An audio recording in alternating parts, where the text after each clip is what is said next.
Hola, muy buenas noches. Bienvenidos a este nuevo programa de Hablemos de Historia. Aquí con mi compañero Adonai Madrigal, que nos acompaña también esta noche. Y el día de hoy vamos a hablar un poquito sobre el Palmares de antaño. ¿Cómo era realmente ese Palmares de finales del siglo XIX? ¿Qué, qué cosas escondía realmente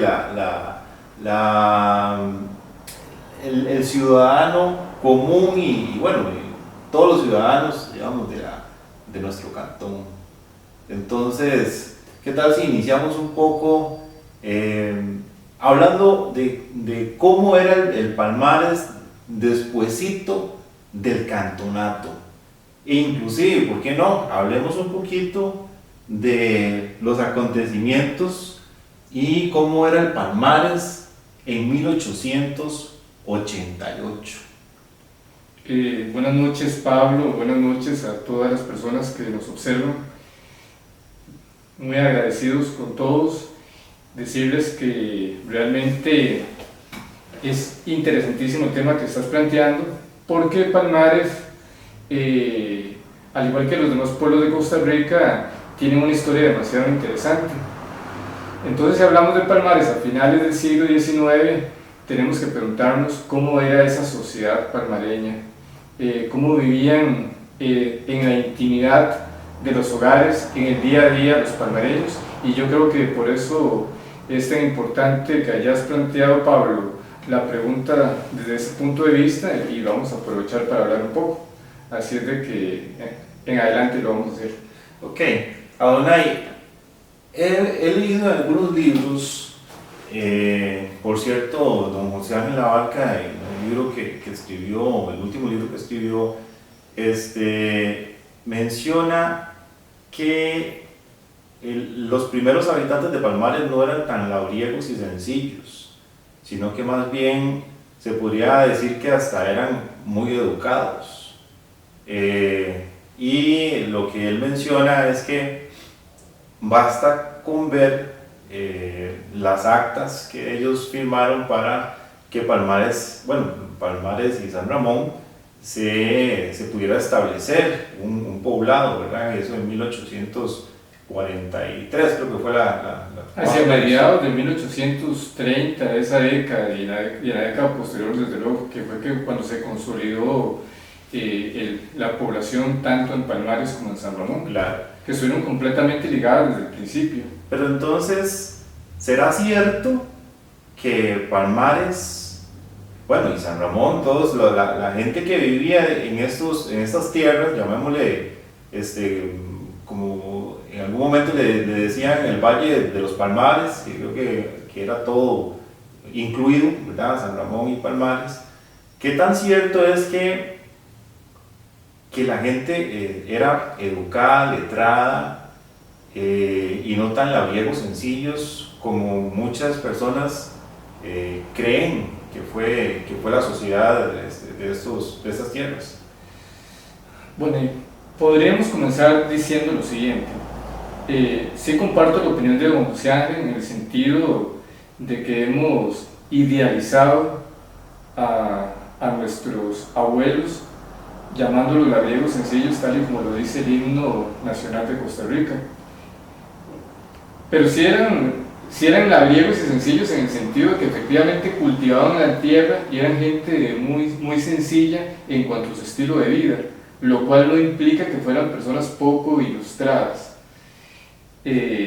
Muchos de ellos provenían de familias que durante todo el periodo colonial, o descendían de familias que durante todo el periodo colonial pertenecieron a la estirpe de los gobernantes de Costa Rica, y a la que daría una estirpe de gobernantes posterior a Costa Rica, y se establecieron acá en esta zona que era, digamos, el territorio más occidental de un departamento que se llamaba precisamente Departamento Occidental, que abarcaba más o menos hasta San Ramón e incluso hasta Esparza. Gente proveniente de Alajuela, a su vez gente proveniente de Heredia, gente proveniente de Barbe y demás, pero como digo, como estamos hablando, muchos de ellos pertenecían a familias que eran familias muy destacadas dentro del mundo colonial, muchos descendientes de importantes figuras del periodo colonial llegaron y se establecieron en esta zona de Palmares. Ok, muy bien. Bueno, antes de continuar, ¿qué tal si le damos respuesta a la trivia que planteamos la semana pasada?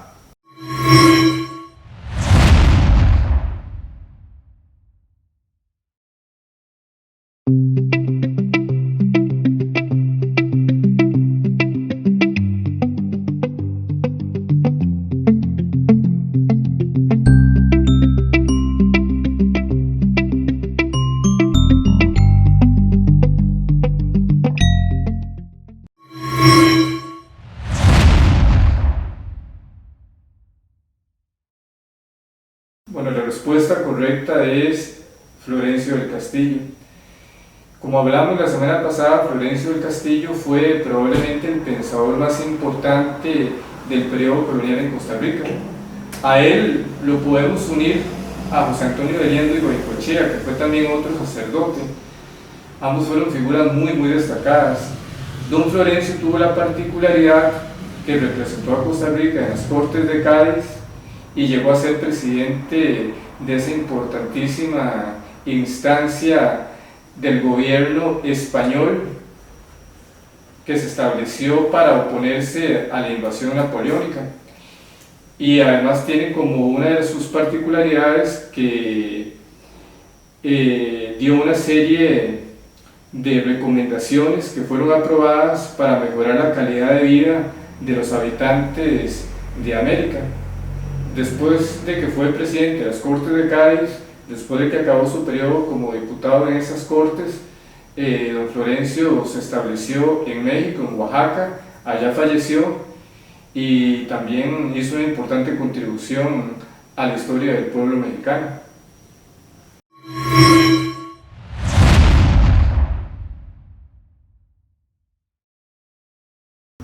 Bien, muchas gracias. Aquí estamos de vuelta. Adonai, qué importante rescatar un poco cómo era entonces el entorno, cómo era también la personalidad, cómo era el palmareño común, digamos, de nuestra sociedad en esos tiempos. Por ahí leí un documento que me habías pasado, donde se evidenciaba, que el palmareño, muchos no sabían leer y escribir, por lo menos no sabían firmar, y también que había un problema serio de alcoholismo, ¿verdad? Porque casi todas las acusaciones, ¿verdad?, que venían en ese documento, pues se hablaba bastante, digamos, de que había problemas de licor de por medio. No sé si nos podemos comentar algo sobre eso. Ok. Aquí es algo que vamos a comenzar a analizarlo desde este punto de vista. Cuando miramos hacia atrás, solemos idealizar el pasado. En esto quizás tenga razón o tenía razón Borges, el escritor argentino, cuando decía que no necesariamente fue que el pasado fue mejor, sino que el ser humano tiene la capacidad de olvidar lo malo y recordar lo bueno. Entonces eso ha sucedido mucho también con la historia de Costa Rica y con la historia de Palmares en general. No es que la gente fuera mala en términos generales en Palmares, lo que estamos diciendo es que en el caso nuestro, al igual que en el resto del país, había muchos problemas sociales que se manifestaban de muchas maneras, y una de esas podría ser efectivamente un alto consumo de licor. Y era un consumo de licor que tenía una particularidad: la gente fabricaba su propio licor, el famoso licor de contrabando, y ese licor de contrabando, según los estudiosos, a veces era producido con unas condiciones tan insalubres que literalmente enloquecían a la gente, las volvían efectivamente personas muy violentas. Por eso es de que más adelante, Pablo y amigos, vamos a estar hablando un poco acerca de las causas de la problemática social en Palmares, incluyendo esa que estamos citando, que es el alcoholismo, dentro de un marco muy interesante que tiene que ver con la forma en que se administraban la justicia, o se administraba la justicia en esa época. Ahora bien, hay que rescatar también lo bien organizados que estaban esa sociedad palmareña, y digo bien organizados porque por lo menos dentro de lo que se rescata del padre Gómez, que él dejó escrito, cómo organizaba los distritos para trabajar en lo que fue la construcción del templo, ¿verdad? Que también es de esa misma época, de finales del siglo XIX. También podemos rescatar las luchas que se dieron para independizarse, por decirlo de alguna forma, de San Ramón, eclesiásticamente hablando, y después ya lograr el fin de ser un cantón, ¿verdad? Ya en 1888. Por ahí estaba leyendo y me llamó mucho la atención que el gobierno no le puso muchos peros, en realidad no se puso muchas cosas. Fue cuestión como de un par de meses que mandaron la solicitud y ya después dijeron que sí, está bien, aceptamos que ustedes sean cantón y sean independientes, y creo que hasta el mismo jefe político o alcalde de San Ramón pues no se opuso, ¿verdad? Que uno diría, ya, es un terreno y es una población que va a perder San Ramón, y son impuestos, y ¿verdad? Y que va a perder el poblado principal en aquel entonces. Entonces, tal vez si nos comentas también de esa organización, que hay que rescatar que también hay cosas muy positivas en esa sociedad palmareña. Sí, totalmente de acuerdo, Pablo. Vamos a comenzar con eso entonces, y voy a permitirme, amigas y amigos, leerles algunos fragmentos de toda la documentación que se fue constituyendo en la solicitud formal para la creación del Cantón de Palmares. Tenemos que el 25 de mayo de 1888, un grupo de palmareños dirigieron una carta al Soberano Congreso Constitucional solicitándole la creación de un nuevo cantón en la provincia de Alajuela. Si volvemos un poco atrás, nos damos cuenta que las ordenanzas municipales de 1867, que fueron las antecesoras del actual Código Municipal, fue la legislación donde se estableció que Costa Rica se dividiría en provincias y cantones. Ya había una ley previa que fue promulgada durante la primera administración de don José María Castro Madrid, después de la fundación de la República, pero digamos que las ordenanzas municipales terminaron de darle forma a la división administrativa territorial de Costa Rica. Palmares, como hemos mencionado y como la mayoría de la gente, o como casi todos sabemos, fue durante muchos años parte integrante del cantón de San Ramón. Ya hacia finales de la década de 1860, los palmareños habían reforzado su tesis de que querían que Palmares fuera un nuevo cantón. Eso lo fueron todavía trabajando más a lo largo de los años 70, se fue uniendo con todo lo que fue la independencia eclesiástica, cuando lograron que se creara la filial de la parroquia de San Ramón, la filial en Palmares. Entonces, digamos que el primer atisbo de la independencia de Palmares, por así decirlo, fue la independencia religiosa con respecto a San Ramón. Ya los palmareños no tenían que viajar a San Ramón a escuchar misa, a que les impartieran los sacramentos, ya no tenían que enterrar a sus muertos en San Ramón, sino que tuvieron su filial en Palmares, que como todos sabemos fue originalmente puesta bajo el patronazgo de San Anselmo de Canterbury, Aquí hay una historia muy interesante con respecto a eso, porque se dice que los palmareños fueron muy astutos cuando visitaron a Monseñor Anselmo Llorente y La Fuente, que fue el primer obispo de Costa Rica. Le pidieron la creación de una filial y Monseñor se salió por la tangente, dijo que no tenía suficiente personal como para crear una filial. Entonces los palmareños le dijeron que la iban a dedicar a San Anselmo, y como él se llamaba Anselmo, entonces el hombre se bajó el perfil y dijo que sí, que estaba bien, que lo permitía.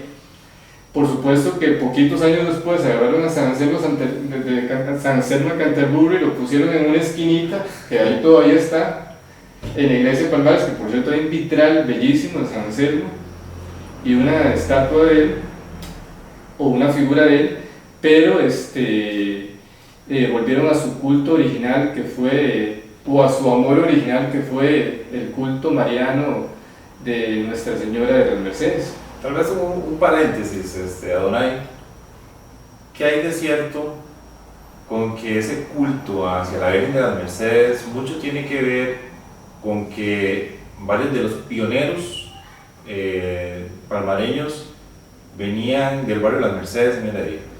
Sí, es muy probable, es algo que se ha mencionado mucho y me parece que es bastante factible que esa sea la razón.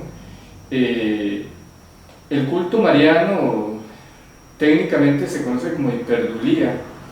De todos modos, el pueblo costarricense sabemos que es un pueblo hiperdúlico. Ahí está, digamos, la tradición de cada 2 de agosto, Nuestra Señora de los Ángeles, que es probablemente la actividad más importante dentro de las celebraciones no civiles del costarricense. De hecho, muy pocas actividades en Costa Rica atraen a cientos de miles de personas como lo hace tradicionalmente el 2 de agosto en Cartago. Entonces ha sido algo muy relacionado con la forma de ser el costarricense. Como te dije antes, o como les dije a ustedes también, amigas y amigos, la visita a San Anselmo tuvo ese componente. Ocupaban lograr un objetivo, y para poderlo lograr entonces le metieron un pequeño gol, para hablarlo en términos de fútbol, al obispo, y le dijeron que esta iba a ser una filial dedicada a San Anselmo. Por allí comenzó todo el proceso de independencia o de creación del Cantón de Palmares. Me permito leer entonces un poco acá con respecto a esto. En la carta que estamos hablando antes, que fue la carta del 25 de mayo de 1888, y en eso tenés toda la razón, Pablo, en el sentido de que fue un proceso muy rápido en el trámite administrativo hasta la creación del Cantón de Palmares, porque comenzó con esta misiva del 25 de mayo y ya el 30 de julio había cantón. En esta carta los rubricantes indicaban: este pueblo, aunque tiene muchos años de su formación, ha podido hacer en tan corto tiempo lo que otros no han podido alcanzar en mayor número de años. En Palmares debéis comprender que la agricultura se encuentra al nivel de los demás lugares de mayor existencia.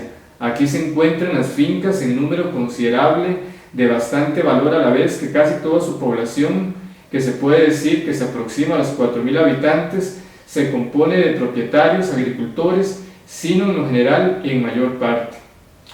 Eso nos lleva a otra serie de cosas. Desde luego que una vez que fue recibido este oficio en el soberano Congreso Constitucional, el Congreso Constitucional lo pasó a una comisión, y en esa comisión comenzaron a hacer las consultas ante las diferentes instancias del gobierno para poder dar un dictamen definitivo para que fuese aprobado en el Congreso. Continúo entonces con toda esa tramitación. La solicitud planteada fue acogida y se realizó un trámite que tan solo duró un par de meses, que es lo que acabamos de decir. En fecha 18 de junio, ante la consulta que le hicieron los señores diputados, al jefe político de San Ramón, don Ignacio Molina, que era este personaje, contestó lo siguiente: es un hecho cierto e innegable que el pueblo de Palmares es laborioso, que tiene riqueza material y elementos de progreso, distinguiéndose especialmente por sus buenas fincas de cafetales, que es hoy el primer renglón de exportación y que ha sido calificado de excelente calidad en las plazas de Europa y Estados Unidos de Norteamérica.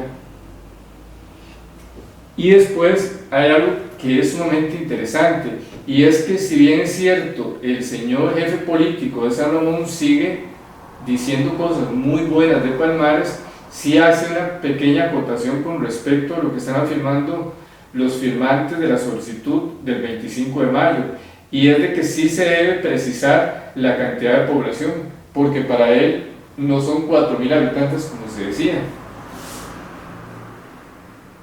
Entonces, dice don Ignacio Molina, el jefe político de San Ramón, que aunque según el último censo practicado apenas asciende a 2.142 habitantes el distrito de Palmares, me inclino a creer que es mucho mayor, no pudiendo descansarse en la exactitud del referido censo, ora por la impericia de las personas que se han ocupado en su formación, ora sea porque la gente temerosa siempre que se trata de empadronamiento sea sujeto o de imponer contribuciones o hacer levas para el servicio militar, procura ocultarse. Don Ignacio lo que está diciendo es de que la población de Palmares, él no está seguro que sean 4.000 habitantes, él está diciendo que según el último censo son 2.142 habitantes, y toda esta divergencia con respecto a los datos lo termina respondiendo a su vez un funcionario de una instancia del gobierno, que fue el señor Enrique Villavicencio, director de estadística del Ministerio de Gobernación, en carta dirigida al que era el ministro de esa entidad, don Pedro Pérez Celedón. Don Enrique Villavicencio decía: el censo levantado el 30 de noviembre de 1883 da al barrio de Palmares de la provincia de Alajuela la población de 2.142 habitantes. Este barrio tiene condiciones especiales a favor de su aumento de población, siendo una de ellas y la principal que apenas las defunciones llegan a un 25% de los nacimientos, y como término medio los nacimientos anualmente es de 165 y el de defunciones de 42. Tenemos que este barrio tiene cada año un aumento verdadero de 123 habitantes. Concluye don Enrique Villavicencio diciendo lo siguiente: así es que teniendo presente para el cálculo su movimiento de población en los 4 años y casi 7 meses que van transcurridos desde la formación del último censo, y el 10% que se concede por la población que deja de anotarse en los censos, aún en los países más bien organizados, bien podemos calcular hoy a los Palmares, sin temor a que haya un error de consideración, el número de habitantes que sigue: población empadronada de 1883, 2.142, 10%, 215, movimiento de población en 4 años y 7 meses, 564, total 2.921 habitantes. La diferencia, por tanto, con respecto a la nota que están indicando los palmareños el 25 de mayo, con los datos oficiales de la Dirección de Estadísticas del momento, era de 1.000 habitantes, que hoy día uno podría pensar que fue una diferencia pequeña, pero en aquel momento era una diferencia bastante significativa. Ok, antes de ir a la siguiente pregunta, Adonai, ¿qué te parece si vamos a la trivia de esta semana?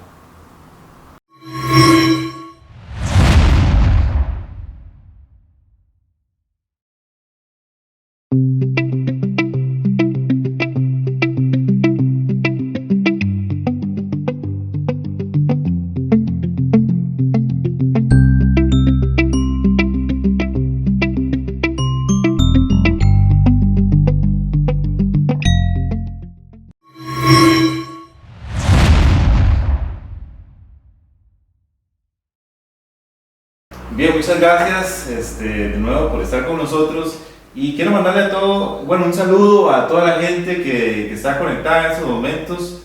De verdad, muchísimas gracias por su sintonía y por sacar el rato de acompañarnos esta noche. Bien, Adonai, vamos a ver cuáles eran las funciones que tenía entonces el jefe político porque sí me llama la atención.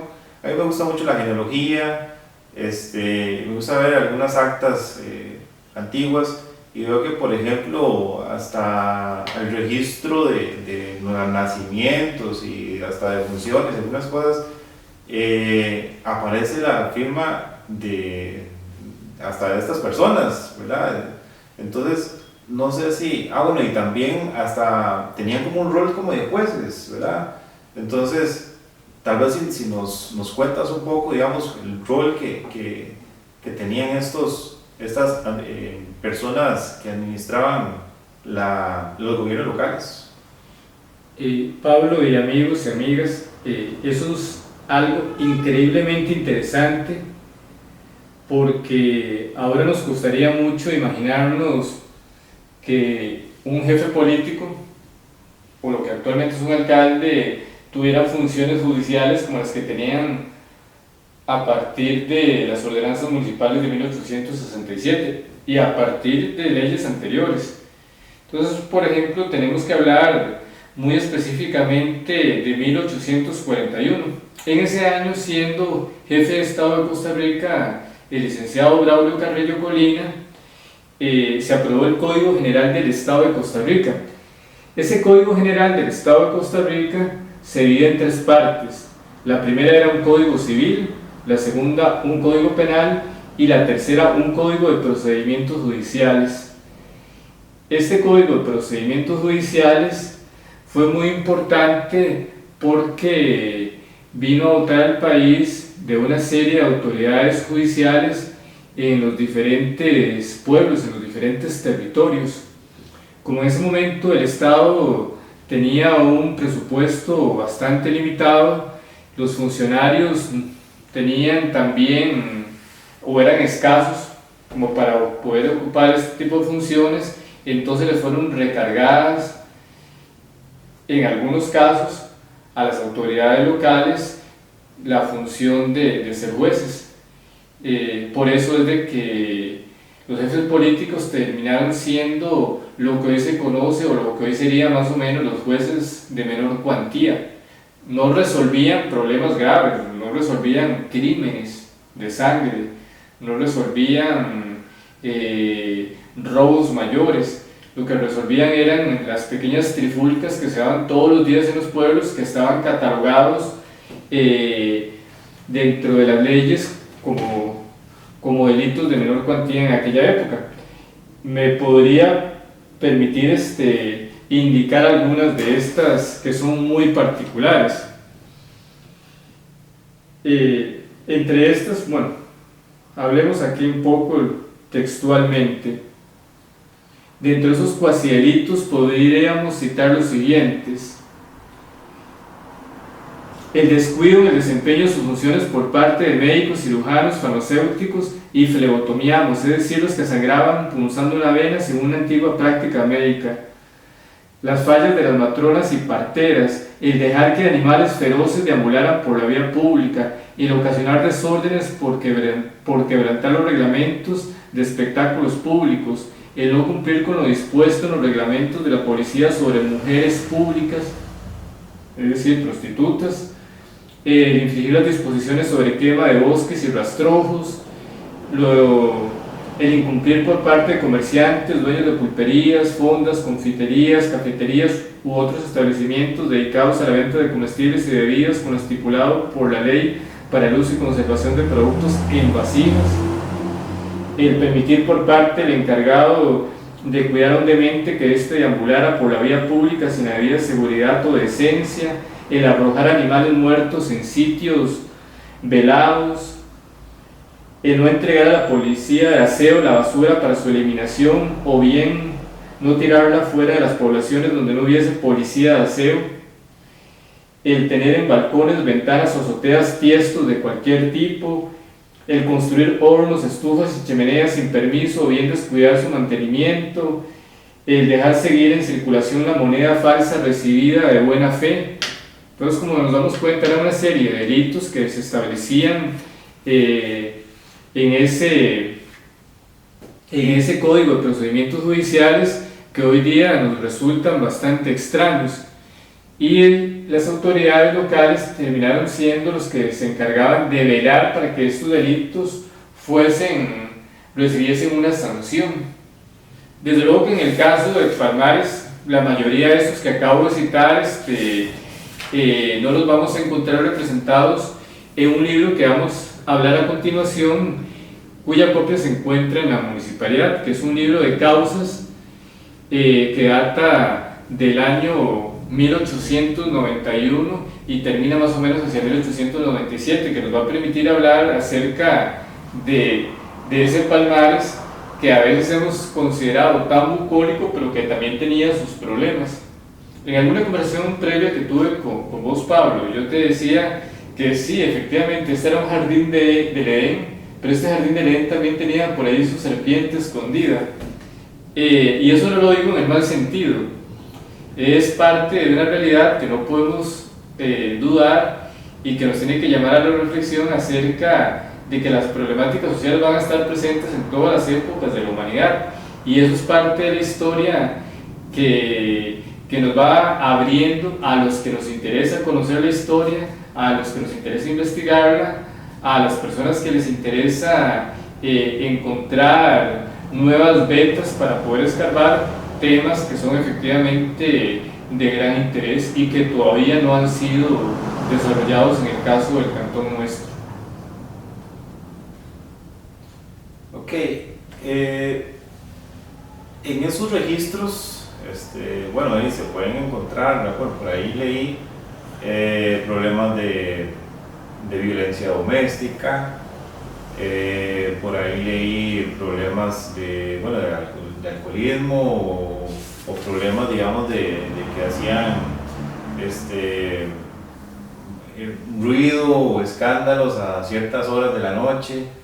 Me llamó mucho la atención también don Marcelino Fernández, que mató una vaca en su propiedad y pues las leyes de esos tiempos no permitían eso, por lo menos creo que era por la cercanía con el parque, que me llamó la atención. ¿Por qué la cercanía con el parque, verdad? Y que tenía que llevarlo al rastro y no podía matar la vaca en su propia casa. Sí, en este libro de causas que está en la Municipalidad de Palmares, en el Departamento de Archivo de la Municipalidad, uno se encuentra cosas realmente muy interesantes, porque nos presenta ese Palmares que al principio, Pablo, vos mencionabas como ese Palmares que todavía desconocemos, ese Palmares que era el cotidiano, que era un Palmares donde vivía mucha gente, incluso foránea. Nos vamos a encontrar mexicanos, ecuatorianos, nos vamos a encontrar italianos, nos vamos a encontrar personas cuyo apellido nos hace pensar que había población judía en Palmares. Eso es otro tema que deberíamos tocar también en un próximo programa. Por cierto, nada más un paréntesis, veo por aquí gente conectada. Si ustedes desean que hablemos de algún tema específico, no duden en ponerlo ahí entre los comentarios para ir preparando a futuro algún tema que a ustedes les interese. Perdón ahí por el paréntesis. Tranquilo, Pablo, bien, muchísimas gracias a todas las personas que nos están escuchando, y tal vez vamos a leer un par de casos de ese libro de causas que se encuentra en la Municipalidad de Palmares, que nos pueden ambientar un poco acerca de qué era lo que sucedía en Palmares a finales del siglo XIX. Tenemos, por ejemplo, acá un caso de riña provocado por el consumo de licor. Estoy leyendo textualmente lo que se encuentra en este libro de causas. Jefatura política, Palmares, 15 de enero de 1893. Estando presentes en esta oficina los señores Reyes González y Rafael Ramírez, mayores de edad, casados, agricultores y vecinos, el primero de esta villa y el segundo de Santiago de Atenas, fueron impuestos de la pena de perjurio en materia criminal y juramentados con arreglo a la ley. Dijeron que se llaman como queda dicho y de generalidades antes mencionadas, y además no les tocan las generalidades de las partes. Interrogados por autoridad competente para que digan por qué fue que el policía los condujo a la cárcel, o por qué el policía condujo a la cárcel a los señores Simón Arias y Benjamín Araya, y que vieron ellos para hacer tal proceder de la policía. Dijo el primer declarante que Simón Arias dijo que dentro de una hora le iba a dar una trompada a Benjamín Araya, y al poco rato se hicieron unos tiros, y cuando esto los agarró la policía, y además Benjamín Araya estaba en estado de ebriedad y Simón Arias se encontraba un poco ebrio. Es cuanto sabe el primero declarando que por eso los condujo a la policía a la cárcel. El segundo declarante dijo que los señores Benjamín Araya y Simón Arias se encontraban en estado de ebriedad y provocaron la riña, pero que él no los vio reñir, solo sí los vio que salieron con la intención de reñir, y que al poco rato los vio salir con la policía para la cárcel, y que cree que por eso los condujo la policía a ese lugar. Es lo único que sabe y puede declarar. Leída que les fue en declaración, se ratificaron en ella, firma el primero conmigo y el segundo, no por expresar, no saber, firman Joaquín Quesada y Reyes González. Bueno, esa es una idea de qué era lo que sucedía en Palmares en esa época. Los dos testigos, o por lo menos uno de ellos, bueno, los dos testigos en este caso no sabían leer ni escribir, están denunciando un caso de una riña, incluso donde se menciona balazos, y nos da entonces una pequeña pincelada de lo que yo he dicho que era ese Palmares, que tal vez se podía parecer un poco al Tombstone del lejano oeste. Esa es una tesis, Pablo y amigos, que me llama muchísimo la atención plantearlo de esta forma. En el documento que antes hiciste mención, que te pasé, lo titulamos Palmares, Arcadia o Tombstone. Cuando me estoy refiriendo a Arcadia, estamos hablando de la famosa y la mítica región de Grecia del pasado, donde los poetas tradicionalmente durante muchos siglos se inspiraron para todo lo que es la poesía pastoril. Fue una región idealizada, una región de pastores, de agricultores, de gente muy sencilla. Pero yo en el documento digo que si Palmares era efectivamente una Arcadia, o a veces también tenía ribetes parecidos a un Tombstone, un pueblo de esos del far west, del lejano oeste, donde a veces la violencia se disparaba.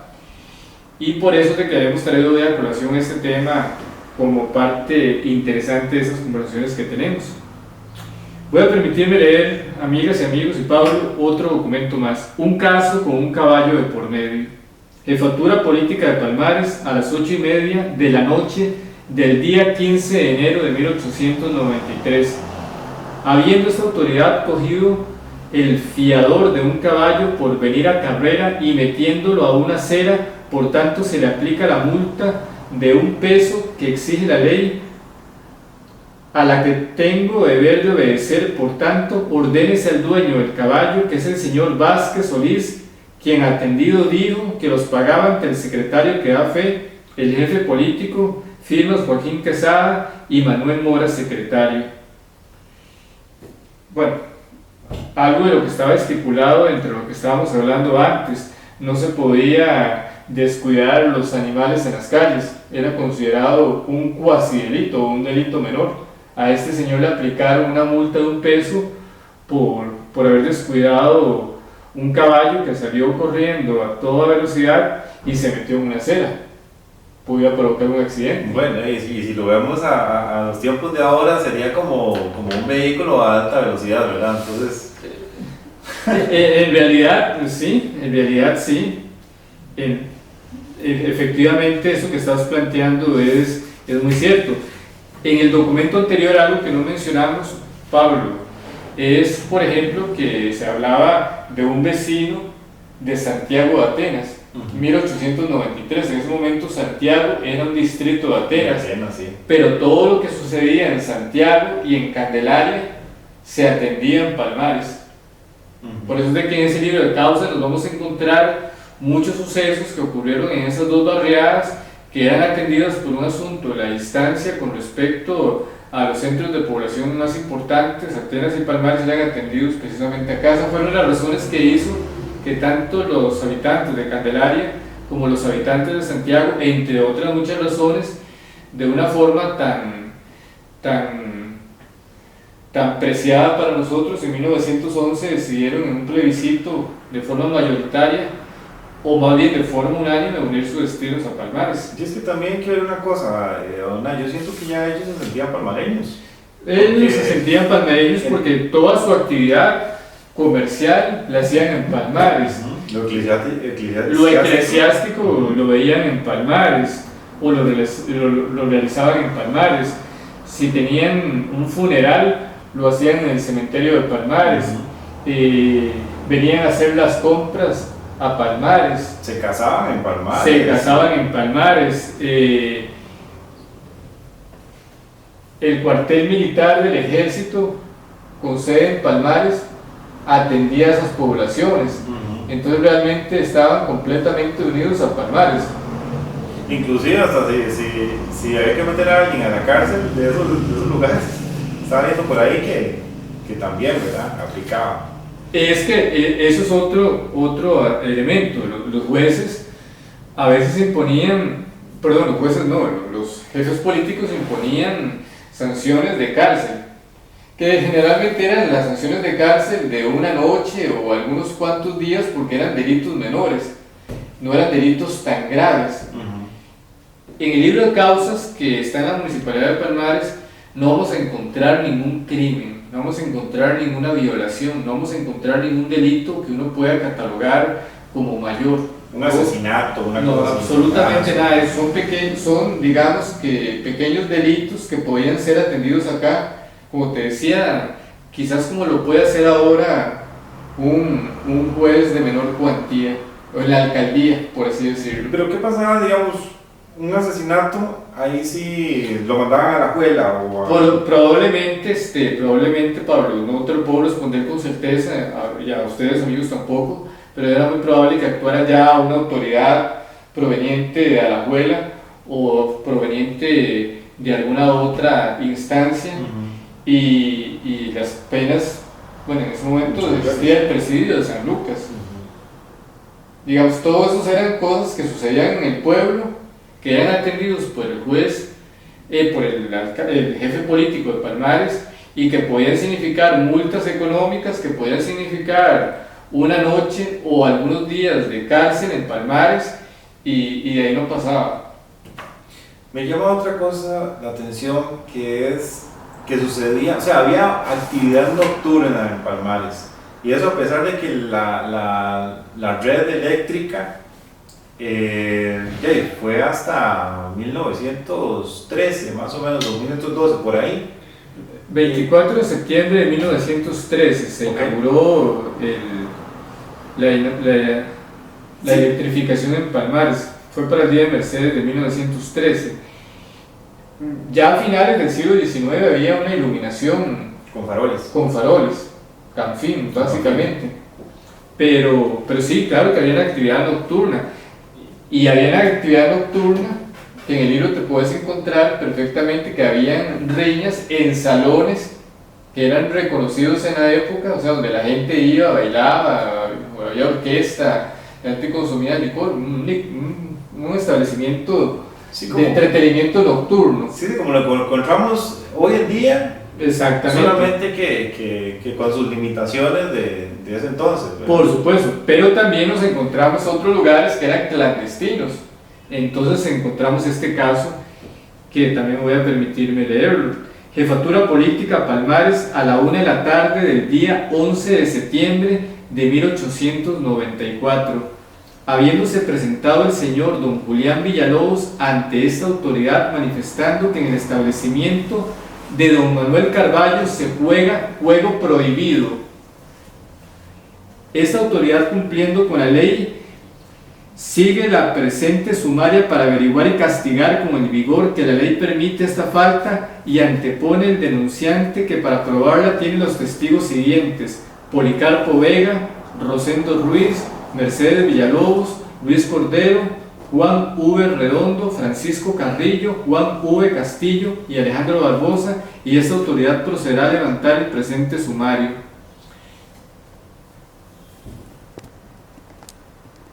Muy interesante entonces, amigas, amigos, Pablo, ver cómo en Palmares se jugaba clandestinamente.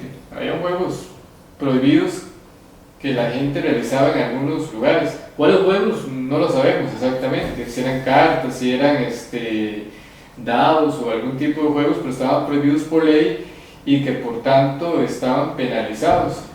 ¿Será que el juego de gallos era legal o sería ilegal en esos tiempos? Porque yo imagino que el juego de gallos viene de esas épocas, jugar gallos. Sí, bueno, donde yo tengo entendido, ya a principios por lo menos del siglo XIX estaba prohibido las galleras.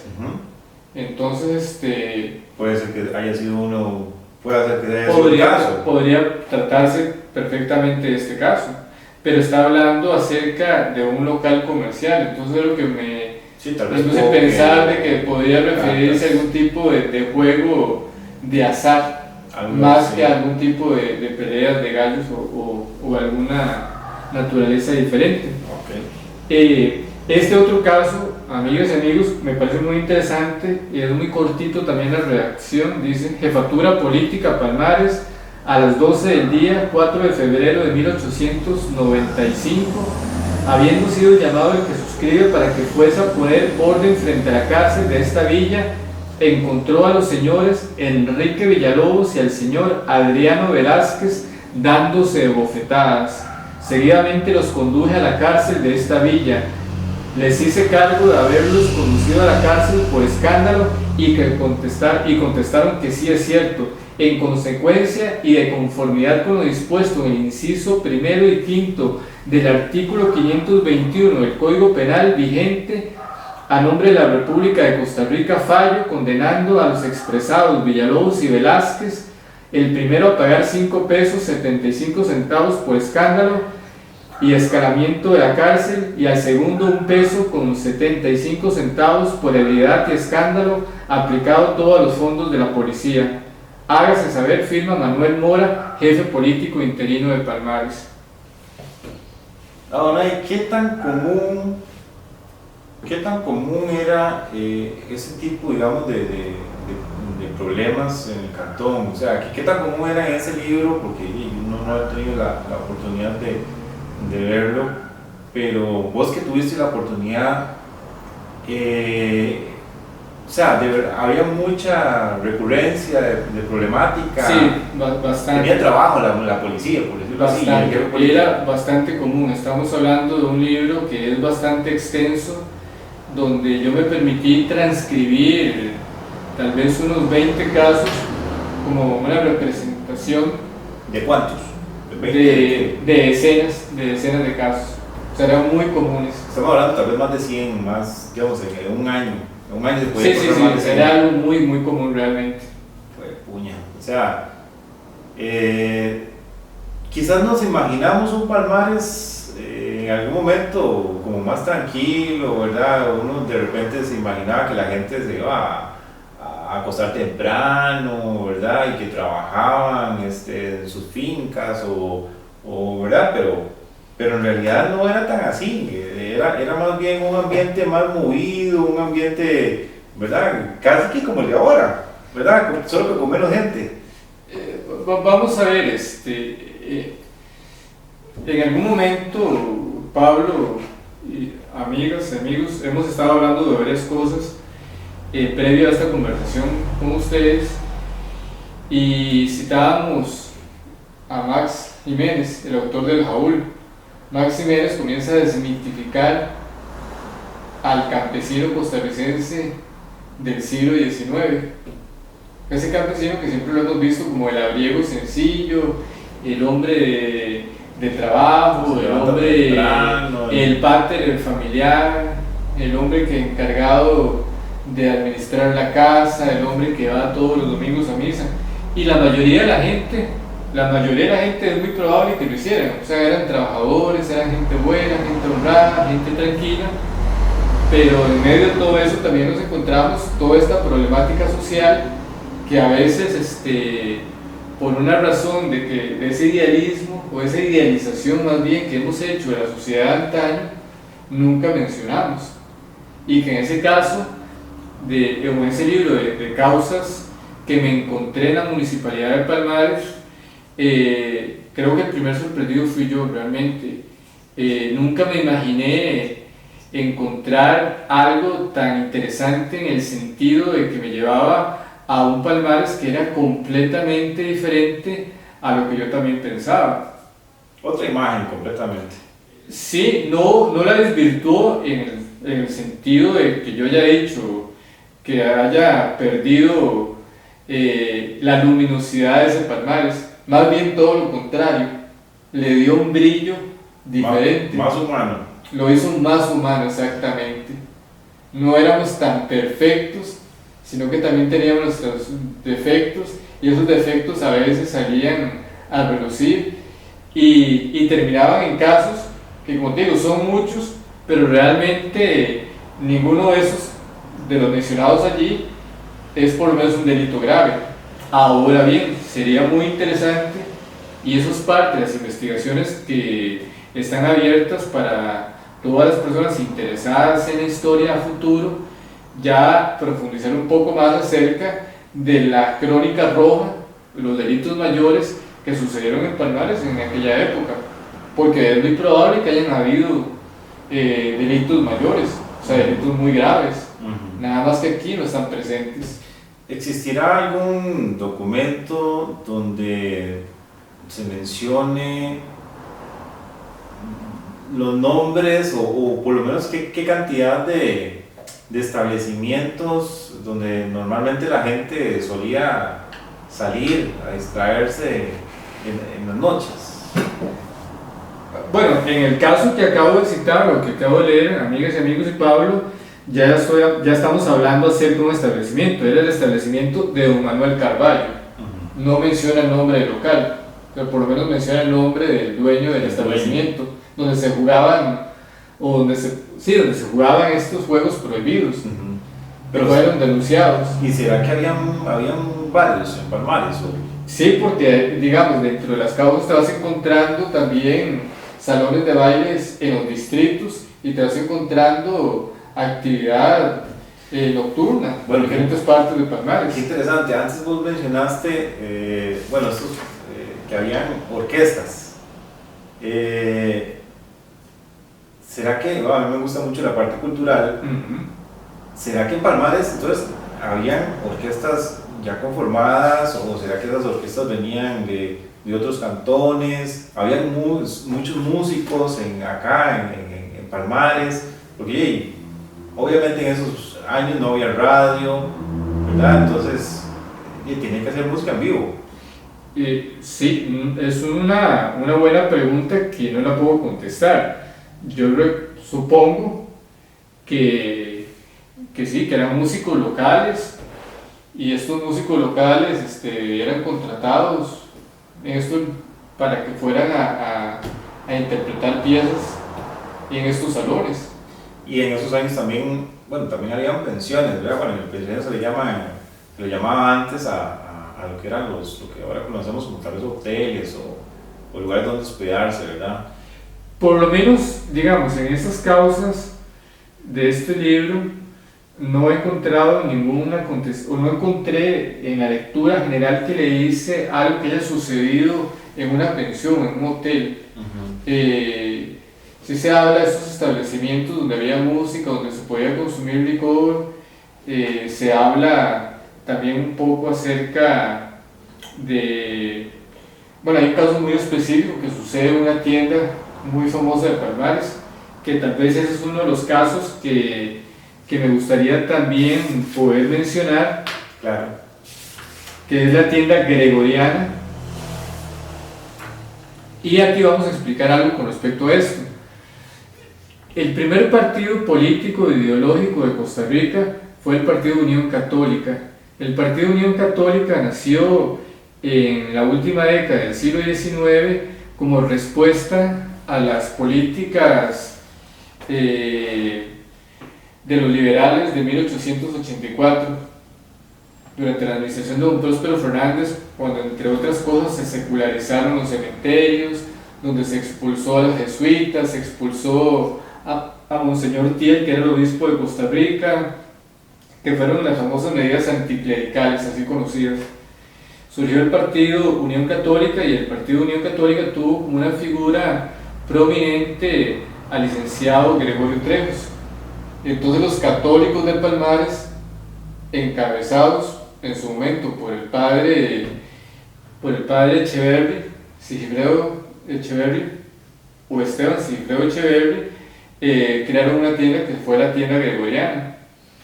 Y hay un caso, como te decía, que estoy buscándolo por acá, que me permiten nada más un momentito mientras lo encontramos por acá, que tiene que ver con un robo que sucedió precisamente en esa tienda. Ahora, ¿y será que me equivoco? O, bueno, vos me corregís, ese nombre, la tienda gregoriana, me suena familiar. ¿Será que se mantuvo durante bastantes años ese nombre, la tienda gregoriana? Me parece que sí estuvo durante muchos años, incluso después de todo ese periodo convulso entre la iglesia y el Estado costarricense. Un caso de robo en la tienda más importante de Palmares. Jefatura política de Palmares a las 9 de la mañana del día 23 de agosto de 1894. Teniendo noticia esta autoridad que en el establecimiento La Gregoriana hubo el domingo 19 el corriente hurto de unas varas de zaraza, esta autoridad sigue la sumaria para averiguar el caso, y para esto cítanse a los señores don Rafael María Mora y don Trinidad Araya como testigos de vista del hecho, firma Ramón Molina y Manuel Mora, secretario. Ya tenemos entonces que don Ramón Molina era el jefe político de Palmares y don Manuel Mora era el secretario de la municipalidad. La tienda gregoriana estuvo ubicada al costado norte de la plaza principal. Ya esto no es parte del sumario, sino que es de la redacción que hice para esta presentación. La tienda gregoriana estuvo ubicada al costado norte de la plaza principal, que es el actual parque. Fue durante muchos años el negocio más representativo del cantón. Como les decía antes, su nombre se debe a don Gregorio Trejos Gutiérrez, que fue candidato a la presidencia de la República por el Partido Unión Católica para las elecciones del 1 de abril de 1894. Este partido fue de ideología conservadora y de carácter confesional, y el principal dirigente en Palmares fue el cura Esteban Sigifredo Echeverry Pupo. Esa campaña finalmente fue ganada por el licenciado Rafael Iglesias Castro del Partido Civil, que era, aunque un hombre de carácter bastante autoritario, pues era un demócrata de ideas liberales. Y la zaraza a la cual hace mención, que fue hurtada, que fue robada, era una tela de algodón estampada. Más adelante continuamos entonces con este caso de la Gregoriana, porque según la instrucción sigue con lo siguiente: Jefatura política de Palmares a las 10:30 de la mañana del día 23 de agosto de 1894, presente en este despacho el señor don Rafael María Mora, mayor de edad, casado, agricultor y de este vecindario, lo impuse de las penas del perjurio en asunto criminal y juramentado en forma, digo, llamarse como queda dicho y de calidades mencionadas, que no le tocan las generalidades de ley con aparte ni interés en el asunto. Preguntado para que diga qué sabe respecto a unas varas de zaraza hurtadas el domingo 19 del corriente en el establecimiento La Gregoriana, contestó que como a las 11 del día 19, un individuo de apellido Lobo, que es el mismo que se encuentra en la cárcel de esta villa, tomó del mostrador del establecimiento de la sociedad comercial un retazo de zaraza conteniendo 2 varas, 2 tercios, el cual ocultó entre los pantalones que vestía, de donde el declarante se lo sacó y dio parte a la policía para que lo capturara. Es lo que se sabe y declara en este asunto. Leída que le fue su declaración, se ratificó en ella y firma conmigo y secretario que da fe, firma Ramón Molina, Rafael María Mora y Manuel Mora, secretario. Entonces ese es el caso que está hablando acerca del hurto de esta zaraza o esta tela estampada en la tienda La Gregoriana. Me llama la atención que había comercio los domingos, ¿verdad? Porque el hurto se dio un domingo en la mañana. Eso quiere decir que en todo momento siempre había actividad. Palmares era un cantón movido en realidad.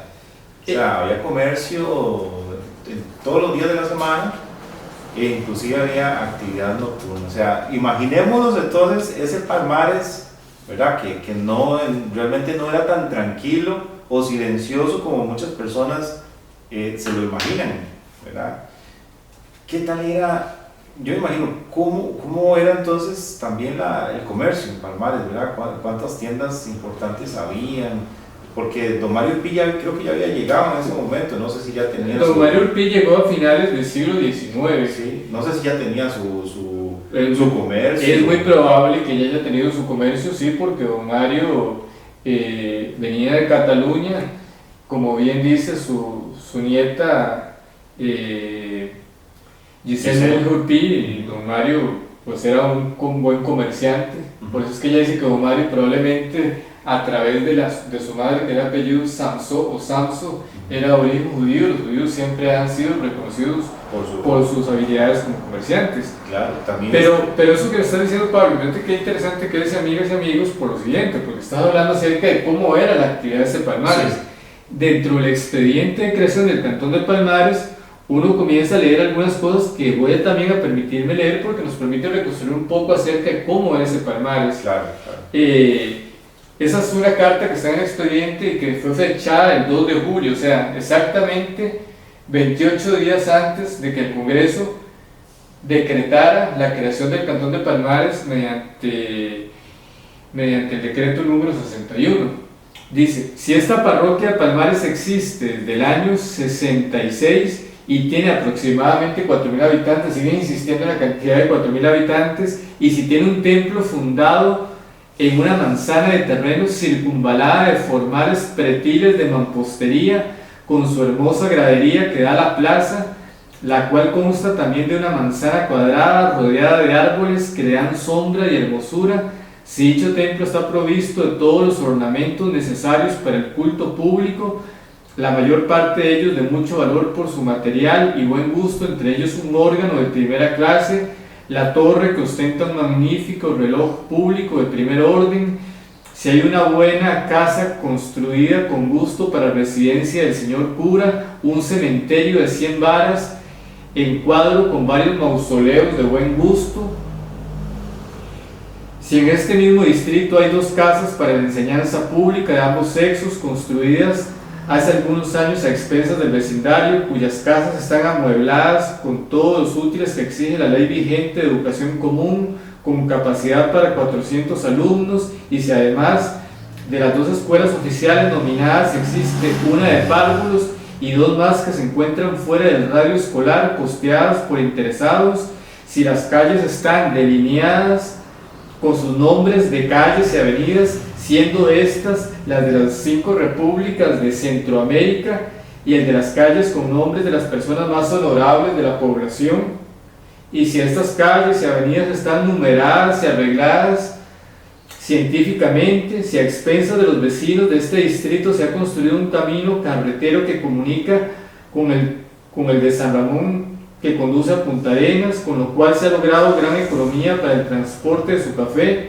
y contribuyó con una cantidad considerable para la apertura del camino nuevo que este cantón conduce a La Abuela, si en esta localidad hay 3 tiendas bien provistas, 3 vinaterías, 6 taquillas, 3 boticas, 9 pulperías, 2 candelerías, 20 beneficios de café, 2 máquinas de aserrar madera, 12 trapiches para elaborar dulce, gran número de fincas de café que produjeron el año pasado 17.500 quintales aproximadamente, sin contar muchos terrenos dedicados al cultivo de maíz, frijoles, caña y pastos, y una caja de descuentos denominada Sociedad Económica de Agricultura con un capital de 5.980 pesos, y si se destazan de 6 a 7 reses e igual número de cerdos por semana, y si hay venta los domingos en la plaza de los artículos de primera necesidad, si Palmares cuenta con el número de personas competentes para la alternabilidad en los destinos de jefe político municipios y electores, y si aquí en la actualidad hay 2 regidores en la municipalidad de San Ramón, etcétera, etcétera. Eso nos da la idea de que Palmares tenía en 1888 una vida comercial muy activa, tenía varias escuelas con capacidad para 400 alumnos, debidamente amobladas los centros escolares estos. Algunos estaban dentro del distrito central, otros estaban fuera del distrito de Palmares. Nos estamos dando cuenta que había nomenclatura en las calles y avenidas. Eso te iba a decir, porque la semana pasada estuvimos hablando precisamente de nomenclatura y yo sé que más bien ya los palmareños de antaño ya le habían puesto nombres a las avenidas. Eso es muy importante, Pablo y amigas y amigos, por lo siguiente. Si uno se pone a pensar en Palmares, el tipo de construcción de las ciudades coloniales, el tipo de construcción, o más bien la planificación urbana, o sea, nos hemos hecho esa pregunta: ¿por qué las ciudades están construidas como si fueran un damero o un tablero de ajedrez, un tablero donde se juegan damas? ¿Por qué hay cuadras? Bueno, eso es un tipo de construcción muy propia de la tradición urbanística española y portuguesa, heredada a su vez de una tradición todavía más antigua, nacida en la Grecia de antes de Cristo, y nos ayuda por supuesto que a ordenar urbanísticamente las ciudades. Dentro de los grandes logros del padre Esteban Cifredo Echeverri Pupo fue que valiéndose de su autoridad ante su feligresía, él solicitó a muchos que les donaran partes de los predios de lo que actualmente es el centro de Palmares para establecer los cuadrantes de Palmares, establecer las calles y avenidas y los cuadrantes que conforman la ciudad de Palmares. Y hay algo que es demasiado interesante en esto y que lo he podido hablar con algunas otras personas, pero no hemos podido todavía aterrizar bien en la razón exacta, y es la ubicación. Generalmente en la tradición urbanística vamos a encontrar que las avenidas van de este a oeste y las calles van de norte a sur. En el caso de Palmares no es así. Encontramos entonces que en Palmares las avenidas van de noroeste a sureste y las calles van de sureste a noreste. ¿Por qué esta particularidad? Esa es la gran pregunta. Bueno, alguna vez le consultaba a Marco Antonio Madrigal, que fue durante muchos años el topógrafo de la Municipalidad de Palmares, y él me dio una respuesta que me parece que es válida. Él decía, bueno, perfectamente podría ser porque en esa dirección discurren las quebraditas que tenemos en Palmares. Entonces que fue trazado siguiendo esa dirección. Pero también por allí hay una hipótesis muy interesante de que si nos paramos o nos ponemos de pie en cada una de las avenidas de Palmares y miramos hacia lo que tradicionalmente señalamos como el este, vamos a encontrar siempre de fondo al Cerro del Espíritu Santo, que ese fue como el punto de referencia utilizado por el padre Echeverri para direccionar las avenidas de Palmares. Sí. Y entonces es algo que podemos invitar a nuestros amigos y amigos que nos están viendo que lo hagan. O sea, que cuando vengan a Palmares, cuando se den una vueltita por Palmares, se paren en estas avenidas de Palmares y miren hacia el este, y se van a encontrar siempre al fondo el Cerro del Espíritu Santo. Ahí no se van a perder jamás. Bueno, y son hipótesis muy válidas en realidad, tanto lo del cerro como también lo de las quebradas, ¿verdad? Son pues tal vez la verdad no la vayamos a conocer nunca, pero al final de cuentas pues nos quedan estas hipótesis que bien podrían ser el hecho que nos guió digamos al pueblo de aquel entonces a hacer los cuadrantes de la forma en que lo hicieron. Sí, y aparte yo creo que aunque el Cerro del Espíritu Santo está en Naranjo, los palmareños siempre nos hemos sentido muy identificados con ese cerro. Sí, por supuesto. Es parte de nuestro paisaje. Es correcto. Y todos creo que en alguna ocasión hemos subido el cerro. Así es. Es uno de los paseos tradicionales que hacíamos en la época de escuela y de colegio, era el Cerro del Espíritu Santo. Y cuando uno va allí, en un día despejado, y mira hacia Palmares, se da cuenta que efectivamente ve las avenidas apuntando hacia el cerro. Sí. No, y bien podría ser un tema de discusión en otro programa, ¿verdad? Los paseos o los lugares que frecuentaban los palmareños de antaño y que inclusive todavía acostumbran a ir a sus sitios. Lancémoslo de una vez, Pablo, para que lo hablemos a futuro. Sí. Ya citamos el tradicional paseo al Cerro del Espíritu Santo, que por lo menos en escuela y colegio un par de veces fuimos hasta el Cerro del Espíritu Santo. Claro, a mí me llevan hasta los cerros de Candelaria, como paseo. A los cerros de Candelaria a mí no me llevaron nunca en la escuela, pero uno de los paseos tradicionales de las familias palmareñas, que era el paseo por excelencia de la Semana Santa, era el puente del Río Grande, el puente que comunica Palmares con Naranjo, cerca del Tajo de los Gavilanes. Bueno, y dejémoslo ahí porque yo tengo inclusive hasta algunas anécdotas que me contaba mi papá sobre ese río, porque yo creo que sí sería muy bonito hacer un programa específico de lo que eran los paseos y los paseos sanos, digamos, de las familias palmareñas de antaño. Ya más recientemente, y tal vez allí todavía terminamos de picar un poco más el tema, gracias a la gran labor que ha hecho la Fundación Madre Verde, se ha convertido ese otro cerro en parte de las tradicionales itinerarios de visita de los palmareños. Es correcto. Bueno, Adonai, y es que el tiempo se nos va volando, ¿verdad? Definitivamente. Creo que por ahí quedaron en la mesa temas que podremos abordar en próximos programas, pero ojalá que sean más bien nuestros espectadores los que nos guíen, ¿verdad? Nos vayan dando esa línea hacia donde les gustaría que tocáramos los temas. Tocamos, por ejemplo, lo de los judíos en Palmares, que por cierto, doña Giselle Monge en algún momento escribió un libro muy interesante sobre ello, que me parece que tal vez también en un futuro programa podríamos hablar de ello y por qué no, hasta entrevistarla, aunque sea por un medio virtual, ¿verdad? Y tenerla acá en el programa. Hablamos también de un poquito sobre el comercio, ¿verdad? De Palmares, cómo se desenvolvía el desarrollo económico acá en el cantón, sitios que frecuentaban las familias de antaño, y pues bien, hay mucho de qué hablar, no podemos extendernos mucho porque yo creo que nos daría aquí toda la noche, ¿verdad? Hablando sobre temas de Palmares. Pero sin embargo, cuéntenos qué les han parecido esos programas, qué les gustaría a ustedes escuchar o conversar, qué les gustaría también en la trivia de la semana. Y bueno, hoy no tuvimos en nuestro espacio, que para la próxima creo que ya sí lo vamos a tener, que es el de las curiosidades de la semana, ¿verdad? Porque se nos fue mucho el tiempo hablando de